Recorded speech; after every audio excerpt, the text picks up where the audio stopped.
They say power announces itself loudly, but true command often walks in silence. On a gray morning at a forgotten checkpoint, an officer raised his hand to strike a woman he thought was beneath him. He never imagined that the authority he mocked was the same authority that could end his career with a single word. Asterisk, what city are you watching from today? If this story resonated with you, hit subscribe for more stories about extraordinary people. Her name was Captain Mara Hale, though no one there knew it. To them, she was just another civilian contractor waiting to be processed, boots dusty, jacket plain, eyes steady. The base sat at the edge of a fractured city, concrete walls stained by time and mistrust. Soldiers rotated in and out, tired, alert, hardened by months of tension. Respect was currency, and rank decided who mattered. Mara had learned long ago that revealing too much invited trouble.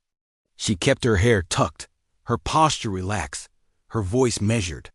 Her orders were simple: observe the unit, assess leadership, and report directly to command. No announcements, no escorts. She was to see the truth as it was, not as it was staged out at the gate. A young officer paced like a storm cloud. Lieutenant Briggs wore his authority loudly. His voice cut the air. His eyes searched for weakness. When Mara stepped forward with her documents, he barely glanced at them. "You are out of uniform," he said. "You are late." Mara met his gaze. "My clearance is valid. I am here as scheduled." Briggs laughed.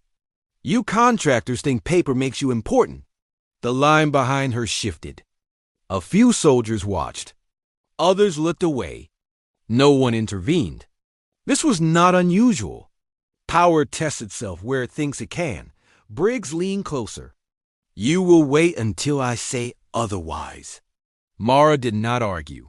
She stepped aside. Minutes passed. Then more. The sun climbed. The line thinned. Finally, she spoke again. "Lieutenant, my presence has been approved by base command." That was when his patience snapped. He stepped into her space, finger raised. "Do not tell me how to run my gate." His hand lifted, anger flashing. In that instant, the world narrowed. A strike was coming, not from discipline, but from pride. "Stand down." A voice said. It came from behind them, calm and firm. The hand froze in the air. Colonel Reyes approached, eyes sharp, expression unreadable. He took in the scene without haste. "Lieutenant," he said, "why is there a problem here?" Briggs snapped to attention. "Sir, this woman is disrupting operations." Reyes looked at Mara. "Is that so?" Mara reached into her jacket and removed a slim card. She did not wave it.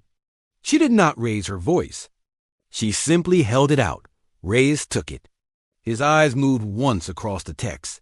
His posture changed. Subtle, but complete. He handed the card back. "Captain Hale," he said. "Welcome." The word landed like a dropped weight. "Captain." Briggs stiffened. Blood drained from his face. Mara nodded. "Colonel."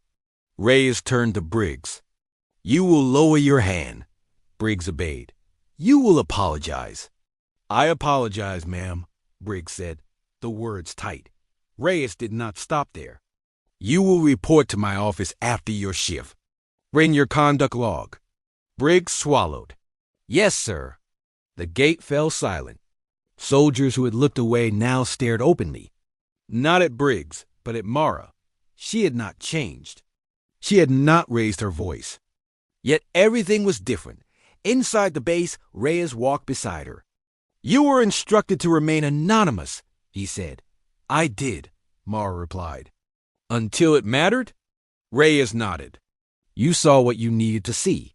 Mara thought of the raised hand, the laughter, the silence of those who watched. "Yes," she said. "I did." Later that day, she addressed the unit. Not in anger, not in triumph. She spoke of responsibility, of restraint, of how command is proven in moments no one expects to be watched. Briggs stood at the back, eyes lowered. When she finished, the room remained quiet. Then one soldier began to clap. Then another. Not for her rank, but for the lesson. That night, as Mara prepared her report, she reflected on the thin line between authority and abuse. Power reveals character, and respect, once broken, is not easily repaired. The next morning, the gate ran differently. Voices were calmer. Hands stayed at sides. Leadership, it seemed, had learned to speak softly. What did this story make you feel? Where are you watching from? Subscribe to Soul Relief Stories for more real stories that heal the heart.